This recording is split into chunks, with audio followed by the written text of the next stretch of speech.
آج میں انشاءاللہ آپ سے بات کروں گی اس دعا کے بارے میں جو کبھی رد نہیں کی جاتی۔ دعا ایک عبادت ہے، دعا ہماری ضرورت ہے۔ دعا اللہ تعالیٰ سے اپنی دنیا کی زندگی اور آخرت کی زندگی کی ضروریات کے بارے میں التجا کرنا ہے، اس سے مانگنا ہے، اس سے سوال کرنا ہے، اس کے آگے گڑ گڑانا ہے، اس کے آگے اپنی عاجزی کا اظہار کرنا ہے اور اپنے مسائل کا حل تلاش کرنا ہے۔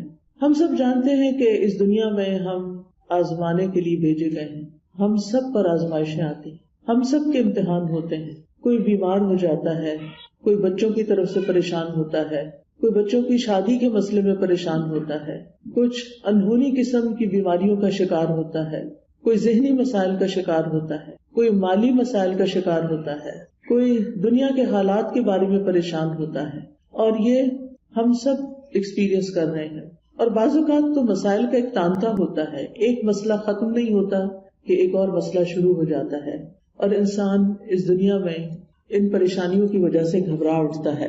امام ابن القیم کہتے ہیں کہ دعا آزمائشوں کی دشمن ہے، یعنی ادھر آزمائش آئی تو اس کا مقابلہ دعا سے کیجیے۔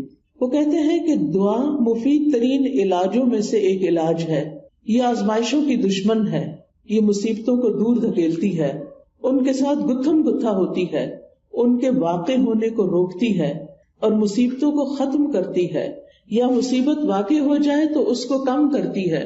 دعا مومن کا ہتھیار ہے، مفید ترین دوا ہے۔ لہذا آج ہم بات کریں گے کہ ہم کس طرح دعا کریں کہ ہماری دعا قبول ہو اور ہم ان مسائل سے جو زندگی میں نبرد آزما ہیں، نبٹ رہے ہیں، ان کو ختم کرنے میں ہماری مدد کرے۔ تو بات یہ ہے کہ ہم سب جانتے ہیں کہ ہمیں اللہ تعالیٰ نے ہی پیدا کیا ہے اور اسی کی طرف ہمیں پلٹ کر جانا ہے، اور اسی کے ہاتھ میں ہر مشکل کا حل ہے، وہ ہر چیز پر قادر ہے، وہ سب سے بڑا ہے۔ اس کو دینے کے لیے، اسے کوئی مشکل حل کرنے کے لیے کسی سے پوچھنا نہیں پڑتا، کسی کی مدد لینی نہیں پڑتی۔ لہذا جب سب کچھ اسی کے اختیار میں ہے، لہو ملک السماوات والارض، آسمانوں اور زمین کی ملکیت، کنٹرول، سارے کا سارا اسی کے ہاتھ میں ہے۔ لہذا جب کوئی مشکل آئے تو ہمیں اسی کی طرف رجوع کرنا چاہیے۔ علماء نے عبادت کی جو قسم دعا سے متعلق بتائی ہے وہ دو طرح کی دعا ہوتی ہے، ایک دعا العبادہ اور ایک دعا المسئلہ۔ یعنی ہماری جتنی بھی عبادتیں ہیں، نماز، روزہ، حج، زکوٰۃ، جتنے بھی اعمال ہیں، ان سب کو بھی دعا کہا جاتا ہے، کیونکہ یہ بھی دراصل ہم اللہ سبحانہ تعالیٰ کے حضور جب حاضر ہوتے ہیں، مثلا نماز میں، تو آپ دیکھیے کہ ہم سینے پہ ہاتھ باندھ کے بھی دعا کرتے ہیں۔ ہم سمع اللہ لمن حمدہ کے بعد ربنا ولک الحمد حمدا کثیرا طیبا مبارکا فیہ اللہم لا مانع لما اعطیت ولا معطی لما منعت، حمد کے بعد آخر میں پھر دعا کرتے ہیں۔ رکوع میں بھی دعائیں ہوتی ہیں، سجدے میں بھی دعائیں، حدیث میں آتا ہے کہ سجدے میں انسان سب سے زیادہ اللہ تعالیٰ کے قریب ہوتا ہے، تو وہاں بھی ہم دعا کرتے ہیں۔ پھر التحیات بھی دعاؤں کے ساتھ، درود شریف بھی دعا ہے، بلکہ ساری دعاؤں کا خلاصہ ہے۔ اور اسی طرح قبولیت کا بہترین وقت درود شریف کے بعد نماز کے اندر دعا کرنا ہے، جہاں ہم رب اجعلنی اور دیگر دعائیں پڑھتے ہیں۔ پھر اسی طرح روزے کی حالت میں دعا قبول ہوتی ہے، افطار کے وقت دعا قبول ہوتی ہے۔ پھر ہم حج پہ جاتے ہیں تو ہر مقام پہ دعائیں قبول ہوتی ہیں۔ تو گویا ہماری عبادات بھی دراصل دعاؤں کا ہی مجموعہ ہے، اور وہ بھی دعاؤں کی قبولیت کا ذریعہ ہے۔ یعنی جب ہمیں کچھ چاہیے ہوتا ہے تو ہم اللہ تعالیٰ کی طرف رجوع کرتے ہیں۔ نبی صلی اللہ علیہ وسلم کا طریقہ کیا تھا کہ جب انہیں کوئی مشکل پیش آتی تو وہ کیا کرتے؟ نماز کے لیے کھڑے ہو جاتے اور نماز میں پھر دعا کرتے، اللہ تعالیٰ سے مدد مانگتے۔ قرآن مجید میں آتا ہے وَاسْتَعِینُوا بِالصَّبْرِ وَالصَّلَاةِ، مدد طلب کرو، مدد مانگو صبر اور نماز کے ساتھ۔ لہٰذا یہ دعا العبادت ہے، اس کا فائدہ انسان کو دنیا میں بھی ہوتا ہے اور آخرت میں بھی ہوتا ہے۔ دوسری دعا وہ ہوتی ہے جس میں ہم اللہ سبحانہ تعالیٰ سے سوال کرتے ہیں، کچھ مانگتے ہیں، اس کے آگے گڑ گڑاتے ہیں، تو اس کو دعا الطلب کہتے ہیں، دعا المسئلہ کہتے ہیں، جس میں ہم اللہ تعالیٰ سے التجا کرتے ہیں کہ وہ ہماری دعا قبول کر لے۔ اس کے بارے میں اللہ تعالیٰ فرماتے ہیں وَقَالَ رَبُّكُمُ ادْعُونِي أَسْتَجِبْ لَكُمْ، تمہارے رب نے کہا کہ مجھ کو پکارو، مجھ سے مانگو، میں تمہاری دعا قبول کروں گا۔ ایک اور جگہ پر آتا ہے سورۃ البقرہ میں، وَإِذَا سَأَلَكَ عِبَادِي عَنِّي فَإِنِّي قَرِيبٌ أُجِيبُ دَعْوَةَ الدَّاعِ إِذَا دَعَانِ فَلْيَسْتَجِيبُوا لِي وَلْيُؤْمِنُوا بِي لَعَلَّهُمْ يَرْشُدُونَ۔ اور تمہارے رب نے فرمایا کہ مجھ سے دعا کرو، میں تمہاری دعا قبول کروں گا، اور جب میرے بندے آپ سے میرے بارے میں سوال کریں تو بے شک میں قریب ہی ہوں، میں پکارنے والے کی پکار کا جواب دیتا ہوں جب بھی وہ مجھے پکارتا ہے۔ تو گویا اللہ سبحانہ تعالی بندے کے بہت قریب ہے۔ فإنی قریب، ایک اور جگہ پر آتا ہے ان ربی قریب مجیب، کہ بے شک میرا رب قریب بھی ہے اور دعا قبول کرنے والا بھی ہے۔ لیکن دعا کی قبولیت کے لیے کیا کرنا چاہیے؟ فَلْيَسْتَجِيبُوا لِي وَلْيُؤْمِنُوا بِي لَعَلَّهُمْ يَرْشُدُونَ۔ ان کو چاہیے کہ وہ میری بات بھی قبول کریں، یعنی اگر وہ یہ چاہتے ہیں کہ ان کی دعا قبول ہو، ان کی بات قبول ہو، تو پھر وہ کیا کریں؟ وہ میری بات قبول کریں، میرے احکامات کو بھی قبول کریں۔ تو گویا اللہ تعالیٰ کی اطاعت بہت بڑا ذریعہ ہے دعاؤں کی قبولیت کا۔ اور پھر اسی طرح وَلْيُؤْمِنُوا بِي، مجھ پر اعتماد کریں، ایمان رکھیں، یعنی دعا کرتے رہیں، جب اس کی قبولیت کا وقت ہوگا، جب وہ واقعی قبول ہونی چاہیے، اس وقت وہ دعا قبول ہو جائے گی۔ اس لیے مایوس نہ ہو، اعتماد رکھیں، ایمان رکھیں، یقین رکھیں، لعلہم یرشدون، تاکہ وہ بھلائی پائیں، ہدایت پائیں۔ کیونکہ رشد جو ہوتی ہے، رشد اس میں ہدایت بھی ہوتی ہے اور بھلائی کے معنوں میں ہوتی ہے۔ یعنی انسان کی عقل کی دو قسمیں ہوتی ہیں، ایک وہ ہوتی ہے جس کے ذریعے انسان چیزوں کو سمجھتا ہے، اچھے برے کا فرق پہچانتا ہے، اور ایک ہدایت کی قسم رشد کہلاتی ہے، جس میں انسان اچھے برے کا فرق جان کر پھر بھلائی تک پہنچ جاتا ہے، خیر تک پہنچ جاتا ہے۔ اس لیے رب سے دعا کرتے رہنا چاہیے۔ اسی لیے ابراہیم علیہ السلام نے جب دعائیں کی تھی تو آخر میں فرمایا تھا ان ربی لسمیع الدعاء، بے شک میرا رب تو ضرور دعاؤں کا سننے والا ہے، یعنی وہ تو لازماً دعائیں سنتا ہے۔ اور السمیع کا لفظ، اس کا یہ مطلب نہیں کہ وہ صرف سن لیتا ہے اور بس بات ختم، نہیں، اس کا مطلب یہ ہے کہ جیسے ہم رکوع سے سر اٹھاتے ہیں تو کہتے ہیں سمع اللہ لمن حمدہ، کہ جو اللہ کی تعریف کرتا ہے اللہ تعالیٰ اس کی حمد کو سنتا ہے، بلکہ مطلب یہ ہے کہ اس کی حمد کو قبول بھی کرتا ہے، دعاؤں کو قبول بھی کرتا ہے۔ اسی طرح حدیث میں آتا ہے اللہم انی اعوذ بک من دعاء لا یسمع، اے اللہ مجھے اس دعا سے بچا لے جو سنی نہ جائے۔ تو یہاں سننا قبول کرنے کے معنوں میں، کہ ایسی دعا نہ ہو کہ جو تیرے ہاں قبولیت نہ پائے، لیکن دعا مانگنے کا طریقہ بھی درست ہونا چاہیے تاکہ دعا قبول ہو جائے۔ اس کے بارے میں اللہ تعالیٰ کا فرمان ہے سورۃ الاعراف میں، اللہ تعالیٰ فرماتے ہیں ادعوا ربکم تضرعا وخفیا انہ لا يحب المعتدین، تم اپنے رب کو عاجزی سے اور چپکے چپکے پکارو، یعنی دعا مانگتے ہوئے انسان کے اندر عاجزی ہونی چاہیے، خشوع ہونا چاہیے، انسان کو ہمبل ہونا چاہیے، اپنے آپ کو رب کے سامنے محتاج ظاہر کرنا چاہیے۔ اور پھر فرمایا وَلَا تُفْسِدُوا فِي الْأَرْضِ بَعْدَ إِصْلَاحِهَا، دعاؤں کی قبولیت چاہتے ہو تو آہوزاری سے پکارو، چپکے چپکے پکارو۔ اللہ تعالیٰ حد سے بڑھنے والوں کو پسند نہیں کرتا، اور تم زمین میں اس کی اصلاح کے بعد فساد نہ کرو، یعنی زمین میں مطیع اور فرما بردار بن کے رہو، بگاڑ پیدا نہ کرو۔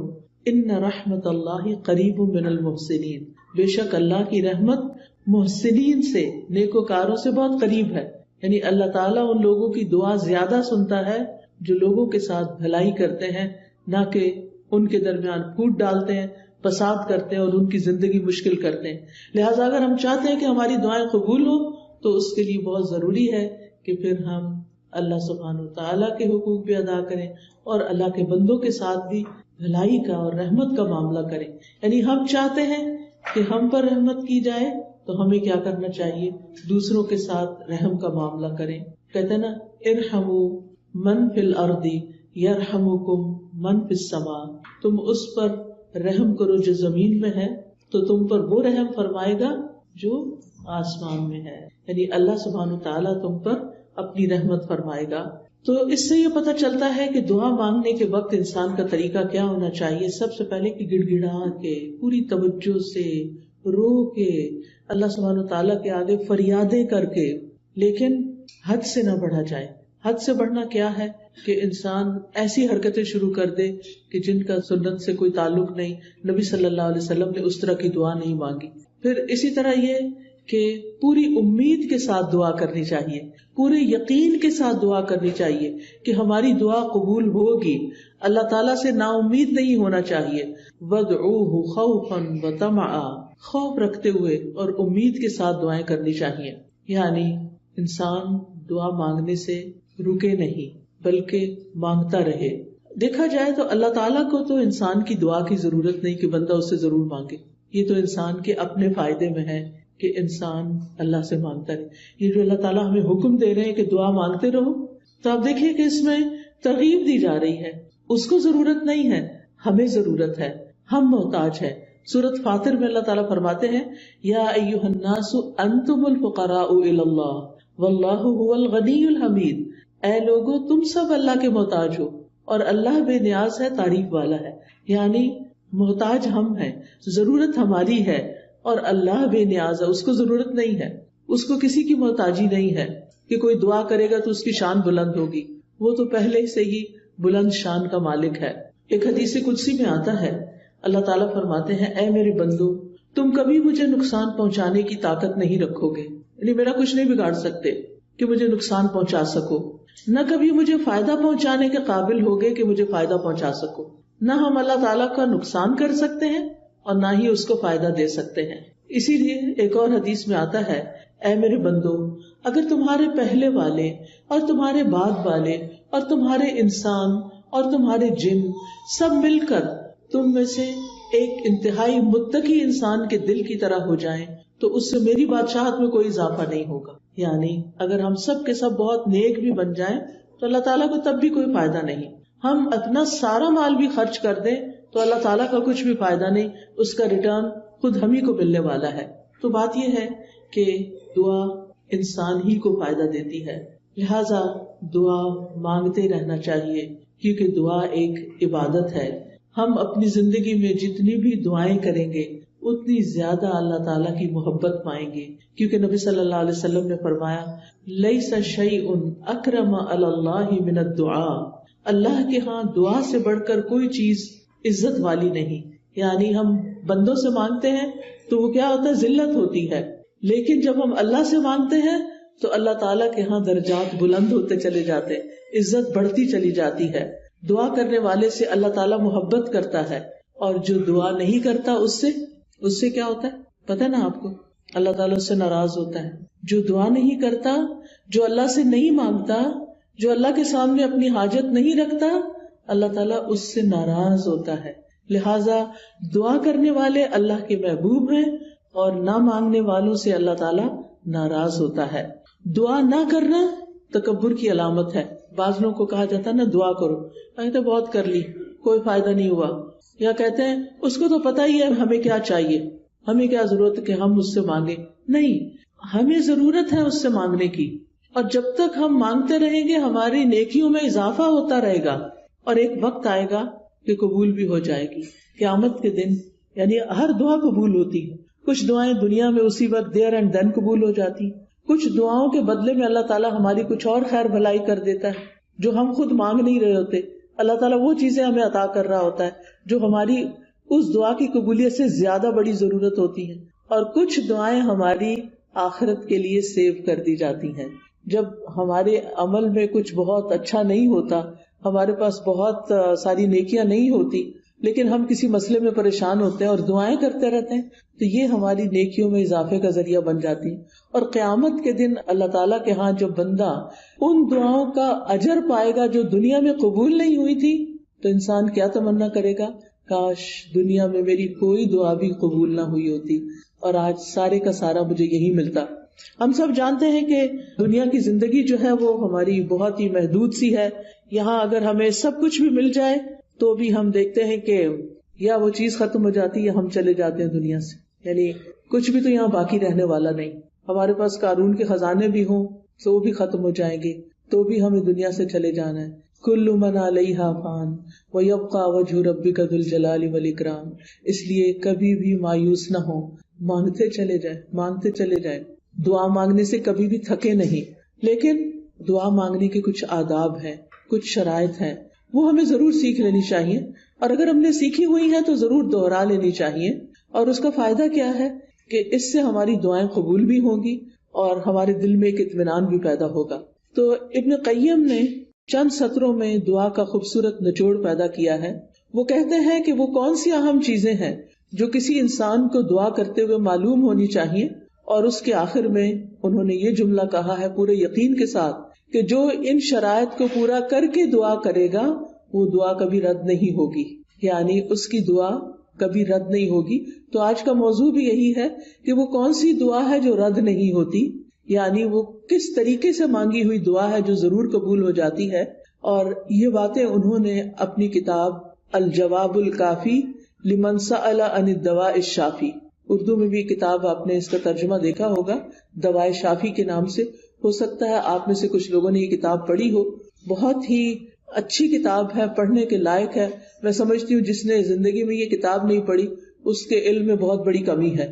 اردو میں یہ کتاب، انگلش میں بھی کچھ مختصر سی شاید ٹرانسلیشن ہے، اصل کتاب عربی میں ہے. اگر آپ کو اردو نہیں بھی سمجھ آتی، نہیں پڑھ سکتے، تو کم از کم آپ اس کے آڈیو لیکچر سن سکتے ہیں. قرآن فار آل ایک ایپ ہے جس میں دوائے شافی کے سارے لیکچرز ریکارڈڈ موجود ہیں. اس میں سے ایک ایک لیکچر اگر آپ کر کے سنیں گے تو کتاب ختم ہو جائے گی. آڈیو بک ہے وہ، اور چھوٹا چھوٹا میں نے ایکسپلین بھی کیا ہوا ہے اس میں. تو اس سے آپ کو زندگی گزارنے کے بہت سارے پر حکمت ایسے نکتے ملیں گے کہ جن کو اپنا کے آپ کی زندگی میں ایک اطمینان اور سکون پیدا ہو جائے گا. تو بہرحال اس کتاب کا ترجمہ النس اینڈ دا کیور کے نام سے بھی آپ دیکھیے گا ضرور. تو دعا کی قبولیت کے اسباب کون سے ہیں؟ اگر آپ کے پاس کاپی پین ہو تو اپنے پاس نوٹ کر لیجئے، اور اگر نہیں تو دل پہ لکھ لیجئے. سب سے پہلی چیز دل کا حاضر ہونا، یعنی دعا کی قبولیت کے لیے سب سے اہم ترین چیز کیا ہے کہ دل کی حضوری کے ساتھ دعا کی جائے. یعنی مقصد کو حاصل کرنے کے لیے مقصد کو پہلے اچھی طرح سمجھ لینا چاہیے کہ مانگنا کیا ہے. پھر مانگنے کے لیے الفاظ کیا ہونے چاہیے، کیونکہ آپ دیکھیے جتنے اچھے الفاظ سے آپ مانگتے ہیں نا، اور جتنے پیار سے مانگتے ہیں، جتنی عاجزی سے مانگتے ہیں، تو جو آپ مانگتے ہیں وہ آپ کو مل جاتا ہے. آپ کسی انسان سے بھی، کسی بچے سے بھی، مثلا بعض اوقات ایسا ہوتا ہے نا، بچہ آپ کی کوئی چیز اٹھا کے بھاگ جاتا ہے تو آپ اسے کہتے ہیں ادھر آؤ، واپس لاؤ، تو کیا ہوتا ہے، وہ اور دور بھاگتا ہے. لیکن اگر آپ پیار سے اس کو کہتے ہیں اچھا یہ دیکھو ادھر آؤ، میرے پاس یہ چیز بھی ہے تمہارے لیے، آؤ، تو وہ اس چیز کو دیکھتا ہے تو وہ فوراً آ جاتا ہے. تو جو پیار کی بات ہوتی ہے نا، محبت کی بات ہوتی ہے، اور توجہ سے بات جو کی جاتی ہے، اس کا اثر ہی کچھ اور ہوتا ہے. بعض اوقات ہم ایسے کرتے ہیں، ہمارے ہاتھ میں فون ہوتا ہے اور ہم کسی سے بات کر رہے ہوتے ہیں تو وہ دوسرے کو کوئی اثر نہیں ہوتا، بچے اس بات کا کوئی اثر نہیں لیتے. تو توجہ، دل کی حضوری، اچھے الفاظ، اور غفلت سے باہر آ کے اچھے سے مانگنا. کیونکہ حدیث میں آتا ہے وَاعْلَمُوا أَنَّ اللَّهَ لَا يَسْتَجِيبُ دُعَاءً مِّن قَلْبٍ غَافِلٍ لَاهٍ، جان لو بے شک اللہ غافل اور لہو لعب یعنی کھیل کود میں مبتلا دل کی دعا قبول نہیں کرتا. یعنی دھیان ہمارا کہیں اور لگا ہوا ہے، کان ہمارے کہیں اور لگے ہوئے ہیں، اور ہم صرف زبان سے کوئی کتاب اٹھا کے، آج کل تو بہت سہولت ہو گئی ہے نا کہ خود سے سوچنا بھی نہیں پڑتا کیا مانگنا ہے، بس بک اٹھائی دعاؤں کی، یا کوئی کارڈ اٹھا لیا، یا پھر کوئی ایپ کھول لی اور لفظ پڑھنا شروع کر دیے. ٹھیک ہے وہ بھی دعائیں ہیں، لیکن ان کو بھی سلیقے سے پڑھنے کی ضرورت ہے. ان پر بھی جب آپ پڑھتے ہیں نا تو صرف ایسے نہیں کہ قرآن کی تلاوت کر رہے ہیں بغیر سوچے سمجھے تو دعائیں بھی بغیر سوچے سمجھے پڑھتے چلے جائیں، ایسا نہیں کرنا، بلکہ جو کچھ بول رہے ہیں اس کو سمجھنا بھی ہے، کیا مانگ رہے ہیں، کیوں مانگ رہے ہیں. لہذا ہمیں غفلت سے نکلنا ہے، دل حضوری کے ساتھ مانگنا ہے، ڈسٹریکشن سے بچنا ہے. جو آپ کی خاص خاص دعائیں نا وہ ایسے وقت میں کیا کریں جب ڈسٹریکشن نہ ہو. کیونکہ بعض اوقات آپ دعا مانگ رہی ہیں اور ادھر سے بچہ آپ کو کھینچ رہا ہے، ادھر سے فون بج رہا ہے، ادھر سے کوئی گھر کے باہر کھڑا ہے، ادھر سے آپ کو خوشبو آ رہی ہے کہ ہڈیاں جل رہی ہے. اب آپ سوچیں کیا دعا مانگی جائے گی، کیسی دعا ہوگی وہ، اور پھر اس میں قبولیت کیا ہوگی. جب آپ کو خود ہی پتہ نہ ہو، کان کہیں لگے، آنکھیں کہیں لگے، ناک کہیں لگے، کیا پتہ چلے گا کیا مانگا کیا نہیں مانگا. لہٰذا ایسے وقت میں مانگے جب آپ اکیلے ہوں، تنہا ہوں، آپ اور آپ کا رب ہو، پھر آپ اسے چپکے چپکے سرگوشیاں کریں. اذ نادى ربه نداء خفيا، زکریا علیہ السلام نے اپنے رب کو پکارا تھا چپکے چپکے، خفیہ خفیہ. ادعوا ربکم تضرعا وخفیا، عاجزی اور زاری بھی ہو اور چپکے چپکے مناجاتیں بھی ہوں، کیونکہ دعا کرتے وقت جذبات بھی ساتھ ہونے چاہیے، یعنی اللہ کی رحمت کو محسوس کرنا چاہیے، اللہ کا شکر ادا کرنا چاہیے کہ اس نے توفیق دی ہے، اور پھر اس یقین کے ساتھ کہ اللہ بڑا مہربان ہے، رحم فرمانے والا ہے، وہ اس وقت بھی سن رہا ہے، وہ میرے دل کی حالت جانتا ہے، اور وہ کچھ دے سکتا ہے جو میں مانگ رہی ہوں۔ جب آپ بندوں سے کچھ مانگتے ہیں نا تو بعض اوقات ان کے پاس ہوتا بھی ہے، وہ نہیں دیتے، لیکن اللہ تعالیٰ جب دیتے ہیں تو اس کے خزانوں میں تو کمی ہوتی ہی نہیں۔ بندوں کو تو یہ خوف ہوتا ہے نا، ہم نے دے دیا تو ہمارا کیا بنے گا، ہر دفعہ ایسے ہی ہوتا ہے نا، کوئی ہم سے کچھ مانگ لے تو پہلے ہم سوچتے ہیں ہمارا کام چلے گا دینے کے بعد، بس اتنا ہی دیتے ہیں جتنا ہم بس دینا چاہتے ہیں، اس سے آگے نہیں۔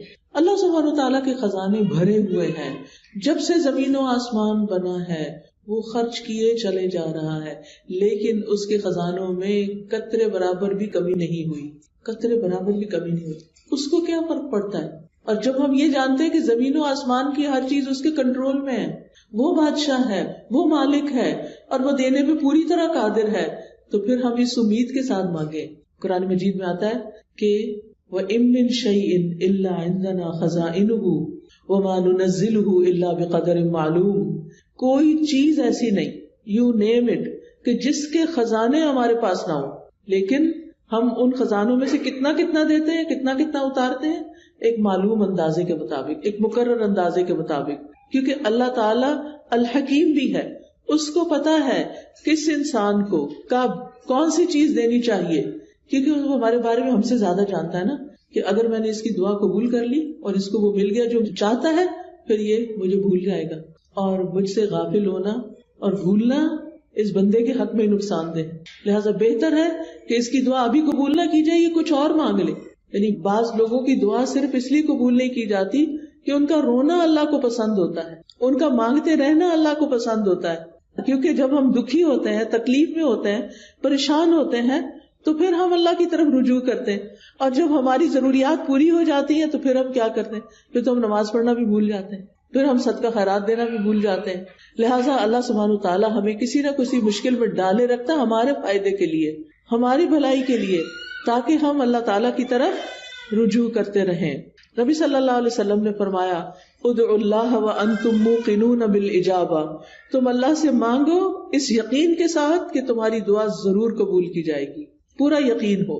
لہٰذا جب آپ کو یقین آئے گا نا تو غفلت بھی دور ہو جائے گی، دعا میں دل حاضر رہے گا، اور آپ اس طرح دعا کے قبولیت کی پہلی شرط پوری کر دیں گے۔ دوسری چیز جو ہے وہ ڈسٹریکشن ہے۔ ڈسٹریکشن کا مطلب یہ ہے کہ انسان کبھی کہیں دیکھے، کبھی کہیں دیکھے، کبھی کچھ سوچے، کبھی کچھ سوچے، اور جو مانگ رہا ہے اس کی خبر نہ ہو اس کو۔ تو ہمیں سمجھ کر دعا کرنی، سمجھ کر، یعنی یہ دوسرا اہم نقطہ ہے، حاضر دل کے ساتھ اور سمجھ کر، کیونکہ اگر پتہ ہی نہیں مانگ کیا رہے ہیں تو پھر کیا فائدہ۔ اور پھر یہ ہے کہ اگر عربی میں دعا مانگنی نہیں آتی تو الٹے سیدھے لفظ پڑھ کے نہ مانگے، اردو میں مانگ لیں، انگلش میں مانگ لیں، پنجابی میں مانگ لیں، جو آپ کی زبان ہے اس میں مانگ لیں، تو آپ کے لیے کچھ مشکل نہیں ہے۔ اللہ تعالیٰ کو ساری زبانیں آتی ہیں، ایک ہم ہیں، ہمارے لیے ریسٹرکشن، ہماری لمیٹیشنز ہیں، ہمیں ایک زبان آتی ہے تو دوسری نہیں آتی، انگریزی آتی ہے تو فرینچ نہیں آتی، اردو آتی ہے تو پنجابی نہیں آتی بچوں کو، تو کتنی لمیٹیشنز ہیں ہماری۔ اللہ تعالیٰ کے لیے کچھ مشکل نہیں، کسی بھی ڈائلیکٹ میں، کسی بھی زبان میں، کسی بھی وقت، کسی بھی لمحے کچھ بھی مانگتے ہیں، وہ سب کچھ سمجھتا ہے، جانتا ہے، اور دینے پر پوری طرح قادر ہے۔ پھر آپ دیکھیے کہ دعا کرتے وقت کسی بے مقصد کام میں مشغول نہ ہو۔ اچھا، بعض لوگ موبائل سے دعائیں پڑھتے ہیں، ٹھیک ہے، سہولت کے لیے پڑھ سکتے ہیں آپ، اب کیا ہوتا ہے اتنے میں اوپر ایک نوٹیفیکیشن آ جاتا ہے، اچھا آدھی دعا پڑھی، آدھا میسج پڑھا، نہ ادھر کے نہ ادھر کے، ملٹی ٹاسکنگ ہو رہی۔ دنیا کے کاموں میں تو ملٹی ٹاسکنگ آپ کر سکتے ہیں، لیکن اللہ تعالیٰ کے ہاں تو بس ایک وہ ہے، اس کو ایک مانتے ہوئے بس وہ اس میں بھی یہ بھی شریک کرنا پسند نہیں کرتا کہ جب ہم اس سے بات کر رہے ہو تو ہم اوروں کے بارے میں سوچ رہے ہو، یا اس سے بات کر رہے ہو تو بیچ میں کسی اور سے باتیں شروع کر دیں، اس کو یہ پسند نہیں ہے۔ لہٰذا ہمیں ڈسٹریکشن سے بچنا ہے۔ بعض اوقات یہ ہوتا ہے کہ کوئی چیز ہمارے انگوٹھی وغیرہ ہاتھ میں ہوتی ہے تو کچھ لوگ کیا کرتے ہیں، دعا مانگتے اس سے کھیلنا شروع کر دیتے، کوئی بٹن کھول بند شروع کر دیتا ہے، کچھ اور کرنے لگتے ہیں۔ ان ساری چیزوں سے بچنا ہے۔ اس وقت کپڑے نہیں سنوارنے، کوئی اور کچھ نہیں، کھجانا شجانا بھی نہیں، اگر کھجانا پہلے کھجا لیں، اور پھر اس کے بعد دعا کرنی شروع کریں. یعنی 100% آپ کی توجہ دعا کی طرف ہونی چاہیے. ہمارے اسلاف میں سے کسی نے ایک شخص کو دیکھا کہ دعا کر رہا تھا اور ساتھ کنکریوں سے کھیل رہا تھا. انہوں نے کہا یہ کنکریاں پھینک دو اور اپنی دعا پہ توجہ کرو. دعا کرتے ہوئے تمہارا دل اور اعضاء سارے پورا جسم اس طرف متوجہ ہونا چاہیے. تو یہ تھی پہلی شرط. ٹھیک ہے. دوسری شرط یا دوسرا نقطہ یا دوسرا ادب کیا ہے؟ قبولیت کے 6 اوقات میں سے کسی وقت میں دعا کرنا. اب قبولیت کے 6 اوقات کون سے ہیں میں ابھی آپ کو بتاتی ہوں. یہ 6 اوقات ایسے ہیں جن میں دعا قبول ہو جاتی ہے اور کبھی رد نہیں ہوتی. لہذا دل کو حاضر رکھنے کے ساتھ ساتھ دوسری چیز وقت کا انتخاب ہے کہ کس وقت آپ مانگیں, کون سا زیادہ سوٹیبل ٹائم ہے. تو ان میں سے سب سے پہلے رات کا آخری تہائی حصہ, 1/3 of last part of the night. اب وہ کیا ہے, جیسے آپ کے موبائل پہ وہ ٹائمنگز ہوتے ہیں نا صلاۃ کے, تو وہ آ جاتا ہے تہجد کا وقت آ جاتا ہے. آج کل شاید 1:30 ہے یا کچھ اس طرح. تو وہ لاسٹ پارٹ آف نائٹ ہوتا ہے, جو تیسرا حصہ آخری حصہ ہوتا ہے رات کا, فجر کی اذان سے پہلے, آپ سمجھے 1.5-2 گھنٹے پہلے. اب اس وقت میں آپ اللہ تعالیٰ سے دعا کریں گے, جو کہ تہجد کا وقت ہوتا ہے. سب سو رہے ہوتے ہیں, فون کالز کرنے والے بھی سو رہے ہیں, آنے جانے والے بھی سو رہے ہیں, گھر والے بھی سو رہے ہیں, بچے بھی سو رہے ہیں, سبھی سو رہے ہیں. اب آپ کا رب جاگ رہا ہے. لہٰذا جب آپ کی آنکھ کھلے تو آپ اپنے رب کو پکاریں, چاہے آپ بستر میں لیٹے ہوئے پکاریں. منع نہیں ہے لیٹ کے دعا کرنا, آپ لیٹ کے بھی دعا کر سکتے ہیں. اس وقت کوئی آپ کو دیکھ نہیں رہا ہوگا, آپ اللہ کے آگے رو سکتے ہیں, آپ اپنی التجائیں فریادیں کر سکتے ہیں. اگر کوئی ساتھ سویا ہوا ہے تو پھر زور سے نہیں بولیے, دل دل میں بولیے, کیونکہ اللہ تعالیٰ نے اجازت دی ہے کہ ادعوا ربکم تضرعا وخفیہ, خفیہ خفیہ, چپکے چپکے, وسپرنگ میں, دل ہی دل میں اللہ کے ساتھ فریادیں کرنا شروع کر دیں. اور یہ دل کی حضوری کا بہترین وقت ہے. حدیث میں آتا ہے ہمارا رب تبارک و تعالی ہر رات آسمانی دنیا پہ نزول فرماتا ہے. جب رات کا آخری تہائی حصہ باقی رہ جاتا ہے اور وہ آواز دیتا ہے کوئی جو مجھ سے دعا کرے تو میں اسے قبول کر لوں. اللہ تعالیٰ خود پکار رہے ہیں, مانگو مجھ سے. ہے کوئی جو مجھ سے مانگے تو میں اسے عطا کر دوں. ہے کوئی جو مجھ سے بخشش طلب کرے تو میں اس کو معاف کر دوں. اور یہ ہر رات ہوتا ہے, ایوری نائٹ. لہٰذا اس وقت سے فائدہ اٹھانا چاہیے. اگر ہم اپنے گناہوں سے پریشان ہیں, اپنی بری عادتوں سے پریشان ہیں, اپنی کچھ مینٹل ہیلتھ کے بارے میں پریشان ہیں, کسی خاص مسئلے کے بارے میں پریشان ہیں, تو اس آخری حصے میں رات کے اٹھیں اور اللہ تعالیٰ سے دعا کریں. اللہ تعالیٰ اپنی شان کے مطابق آپ کو نوازے گا